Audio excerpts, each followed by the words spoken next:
선중하신 하나님께 예배합니다. 나는 전능하신 하나님의 천지의 창조를 믿습니다. 나는 예배하신 아들 우리 주 예수 그리스도를 믿습니다.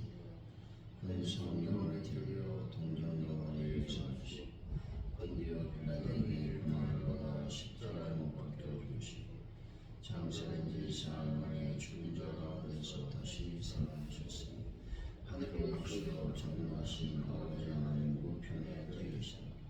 거기로부터 살아난 자와 죽은 자를 심판하러 오십니다.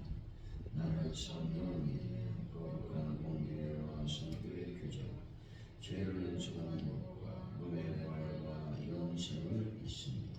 아멘. 찬송가 401장입니다.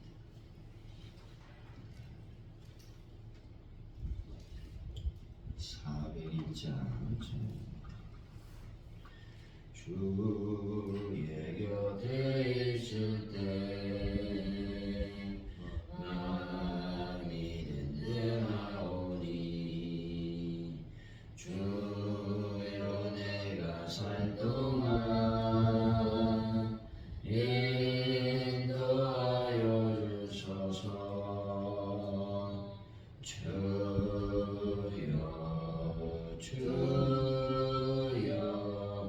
나를 인도하소서.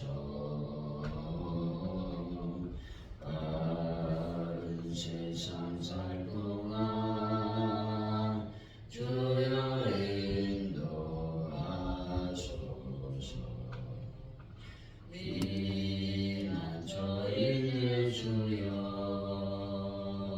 세상을 결림할 때 크신 은혜 베푸사 나를 숨겨주소서. 주여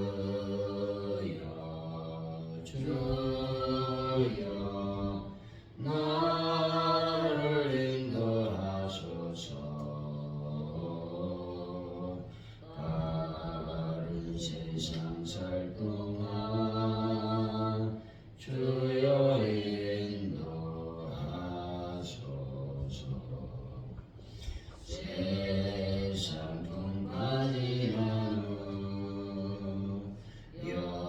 영화로운 나라와 눈물 없는 곳으로 들어가게 하소서.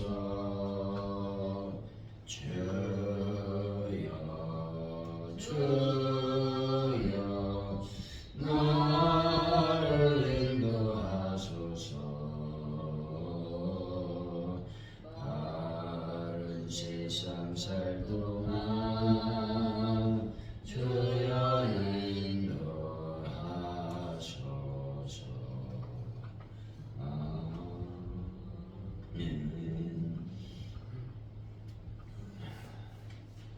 온 세상과 만물을 통치하시는 주님, 저희 삶 가운데 어둠이 깊어가고 파도가 거세져도 내니 두려워하지 말라 하시며 다가오시는 주님의 음성에 안심할 수 있는 믿음을 더하여 주옵소서.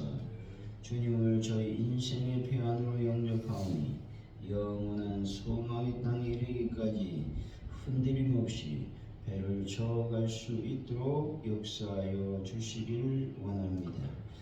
하나님 아버지, 대한민국을 불쌍히 여겨주시길 원합니다. 극도의 혼란, 또 정치적인 불안, 힘들고 어려운 여러가지 경제적 문제를 통해서 아버지 대한민국이 참으로 어려운 것들을 지금 경험하고 있습니다. 하나님 아버지, 이보다 더 어려웠을 때에도 하나님이 민족을 지켜주셨던 것과 같이 이 나라의 민족을 굳건하게 붙잡아 주시고 인도하여 주실 줄로 믿습니다. 북한 땅에 하나님의 복음이 온전히 증거되게 하여 주시고 아버지 하나님이여 그들의 도발을 막아 주실 줄로 믿습니다. 성령님, 대한민국을 늘 붙잡아 주셨듯이 또 전 세계 모든 아버지 민족들, 나라들, 인류를 붙잡아 주실 줄로 믿습니다. 아버지 하나님이여 특별히 전쟁으로 통과한 모든 아버지 나라들을 주님 긍휼히 여기시고 이제 속히 전쟁이 종식되는 역사가 일어나게 하여 주실 줄로 믿습니다. 하나님 가져온 이렇게 놀라운 부흥을 더하여 주실 줄로 믿습니다. 저희들이 전도할 때 하나님의 거룩한 영광이 나타나며 또 믿음의 선한 역사가 나타날 수 있도록 도와주시되 특별히 열매 맺고 결실의 역사를 경험할 수 있도록 인도하여 주실 줄로 믿습니다. 아버지 하나님의 복음을 전가할 때 전도 현장에 놀라운 역사가 일어나게 하여 주실 줄로 믿습니다. 이러한 문제를 주님 해결하여 주시고 하는 분들을 치료하여 주시며 특별히 저희들이 기도하는 제목 아버지 또 차량 구역을 놓고 힘써 애쓰며 우리가 기도하고 있사오니 하나님 모든 부분을 하나님께서 책임져 주시고 인도하여 주실 줄로 믿습니다. 영광 가운데 충만히 임하여 주옵소서. 저희들이 또 오늘 삶을 살아갈 때에 하나님의 영광을 위해 살아갈 수 있도록 도우시고 예수 그리스도의 놀라운 편지로서 또 향기로서 살아갈 수 있는 은혜를 더하여 주옵소서. 하나님 감사합니다. 예수님의 이름으로 기도하옵나이다. 아멘. 오늘 우리에게 주신 하나님의 말씀 요한복음 6장입니다. 16절에서 21절까지 말씀 교독하시고 마지막 절은 같이 읽습니다. 요한복음 6장입니다. 16절에서 21절까지 말씀입니다.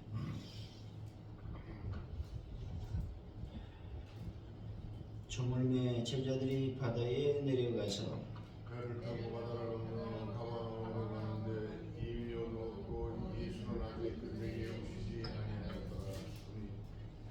큰 바람이 불어 파도가 일어나더라.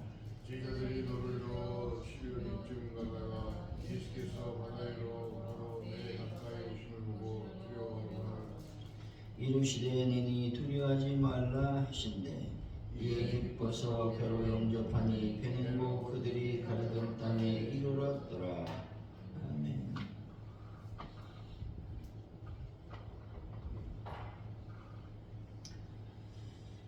오늘의 말씀은 날이 저물어 제자들이 배를 타고 바다 건너 가버나움으로 가는데 큰 바람에 파도가 일어났습니다. 그들은 예수님이 바다 위로 걸어 배 가까이 오심을 보고 두려워했다는 것이죠. 예수님이 제자들에게 두려워하지 말라고 말씀하시니 그들이 기뻐서 예수님을 배로 영접했다고 말씀하고 있습니다. 배는 그들이 가려던 땅에 도착했다고 말하고 있습니다. 16절, 17절이죠. 시작.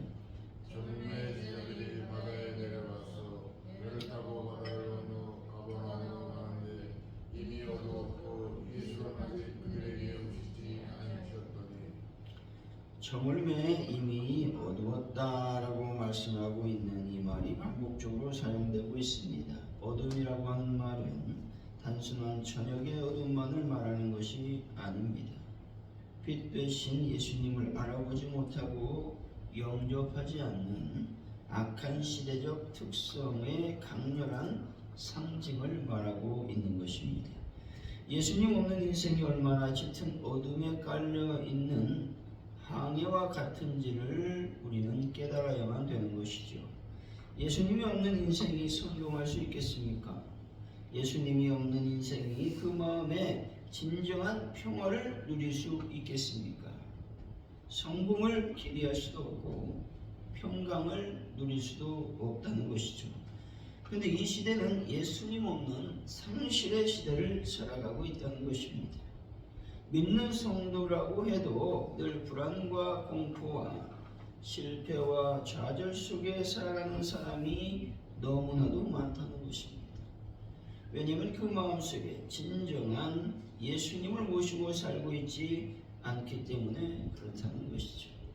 여러분, 예수님을 늘 마음에 모심으로 평안한 삶을 살아가는 분들이 다 되시기를 바랍니다. 18절 19절이죠. 시작. 큰 바람이 불어 파도가 일어나더라. 제자들이 돌을 들어 11월쯤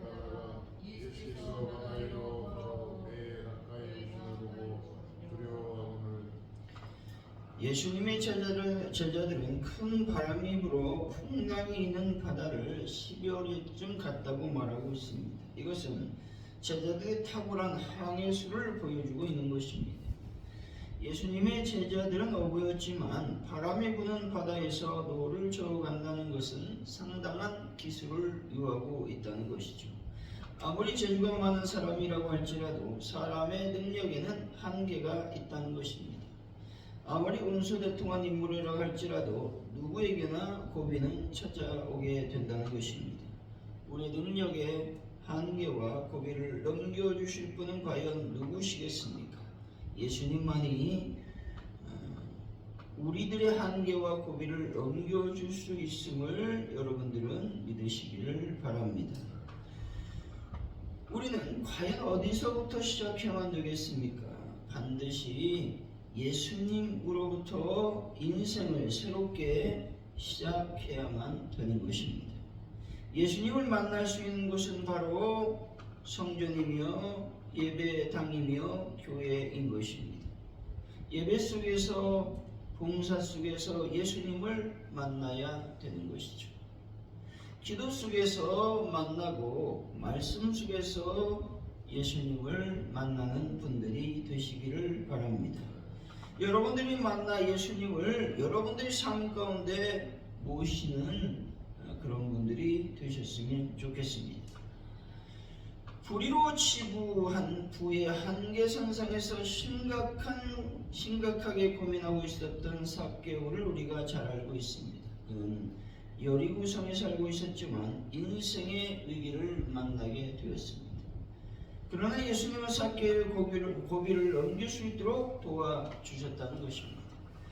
스스로 불러일으킨 자기 열심, 또 부당한 핍박의 한계에 부딪혀 있던 사울을 찾아오신 예수님은 한계를 넘어 천사가 흠모할 만한 거룩한 일을 사도 바울에게 맡겨주셨다는 것입니다. 예수님께서 바다 위를 걸어 배로 오셨습니다. 이에 제자들은 매우 당황하며 두려워했다는 것이죠. 이는 제자들이 유령으로 오해한 까닭이었습니다. 죽음의 위기 속에 예수님은 찾아오셔서 두려움에 사로잡힌 제자들을 도와서 인생의 위기에서 벗어나게 하셨다는 것이죠. 예수님께서 이 땅에 오신 이유는 바로 자기 죄로 죽음과 슬픔을 극복하지 못하는 사람들을 위해서 오셨다는 것이죠. 예수님이 달리신 십자가는 무엇입니까? 자기의 죄짐을 해결하지 못하고 영원한 심판 앞에 서 있는 인간들을 죽음 직전에 밀어내고 대신 달리신 것이 바로 십자가이라고 하는 것입니다. 예수님은 성도들을 고난의 현장에 그대로 내버려 두지 않으시고 고난을 당하는 곳이면 어디든지 찾아가 함께 하시고 위로하시며 구원해 주시는 분이신 것입니다. 여러분들의 현재 위치가 어디십니까? 고난의 현장이십니까? 핍박의 현장이십니까? 소망이 없어 보이는 곳에 머물고 계십니까? 여러분 염려하지 마시고 근심하지 마시고 하나님만을 주님만을 바라보는 분들이 되시기를 바랍니다. 예수님은 고난의 현장에 어디든 찾아가 위로해 주시고 구원하실 것이기 때문에 예수님을 의지하고 예수님께 소망을 드려야 되는 것입니다. 여러분들 주님만을 의지하고 주님만을 소망하는 분들이 다 되시기를 바랍니다. 20절이죠. 시작.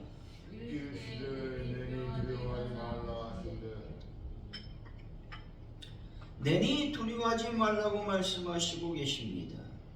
이에 내가 왔으니 바람이 잠잠해질 것이고 물이 더 이상 엄물하지 않을 것이니 안심하라 라고 하는 말씀인 것이죠. 예수님께서 이 땅에 오신 진정한 이유는 육적인 평화가 아니라 정치적인 독립을 위한 것이 아닙니다. 오직 예수님은 우리의 영적인 평화, 내적인 평화를 주시기 위해서 오셨다고 하는 것이죠. 그러나 유대인들은 예수님이 이 땅에 오신 진정한 목적을 알지 못했다는 것이죠. 예수님은 제자들을 죽음 직전에 구하여 주신 것은 예수님이 오신 진정한 목적을 알리시기 위해서였다라는 것입니다. 그러나 여전히 제자들도 잘 알지 못했다라고 하는 것이죠. 여러분, 오늘 하루를 살아가시면서 예수님의 오신 진정한 놀라운 사실, 그 구원의 예수님을 온전히 믿고 따라가는 분들이 되시기를 바랍니다. 21절이죠. 시작. 이에 기뻐서 그를 영접하니 되는 곳 그들이 가리던 땅에 이르렀더라. 제자들이 기뻐서 예수님을 뵈러 영접했다는 것이죠. 예수님은 유대인들로부터 전혀 환영받지 못했습니다. 제자들은 조금씩 예수의 오신 목적을 알아가기 시작했다는 것이죠. 오늘 본문에서 예수님의 영접은 구주로서 열렬한 영접이었다는 것이죠. 제자들은 죽음 속에서 자기의 생명을 구원하시는 예수의 진정한 모습을 보았다는 것입니다. 제자들이 예수님을 영접하여 기뻐할 때 어느덧 배는 저희들이 가려는 항구에 도달했다는 것이죠. 바로 이 모습은 여호와 하나님의 모습이며 임마누엘을 우리 가운데 거하시는 우리 예수님의 모습인 것입니다. 우리는 늘 우리 한계를 알기 때문에 자신의 일과 미래에 대한 확신을 가지지 못할 때가 많다는 것이죠. 불확실한 미래에 대한 불안한 모습을 보일 때가 있다는 것입니다. 이때 우리는 어떤 삶을 살아가야 되겠습니까? 임마누엘 하시는 예수님을 더욱 의지해야 된다는 것입니다. 사랑하는 성도 여러분, 예수님은 여러분들에게 참 평안과 안식을 주시는 분이라는 진리를 오늘도 믿고 승리하는 분들이 다 되시기를 바랍니다. 기도하겠습니다. 하나님 아버지, 우리의 삶 속에서 늘 불안하고 또 실패하며 좌절 속에서 살아갈 때가 많습니다. 이 현대는 예수님 없는 상실의 시대를 살아가고 있음을 우리가 늘 깨닫게 하여 주시길 원합니다. 그러나 이 두려움과 공포에 매몰되지 말게 하여 주시고 진정 우리 마음속에 평화를 주시는 예수님을 늘 모시고 살아갈 수 있는 하나님의 은혜를 더하여 주실 줄로 믿습니다. 우리 삶에 어떤 환경과 어려움이 찾아올지라도 예수님을 우리가 영접하는 자가 될 수 있도록 인도하여 주실 줄로 믿습니다. 나 개인적인 삶에 매몰되지 말게 하시고 내 자아에 갇히지 않게 하여 주시고 오직 예수님을 모셔드리는 그러한 믿음의 사람들이 될 수 있도록 아버지여 인도하여 주실 줄로 믿습니다. 우리가 예수님과 함께 또 하나님과 함께 성령님과 함께 동행할 때에 우리가 원하는 소원의 항구에 도착하게 됨을 우리가 믿습니다. 오늘도 저희들의 소원을 아뢰입니다. 우리의 기도 제목을 아뢰입니다.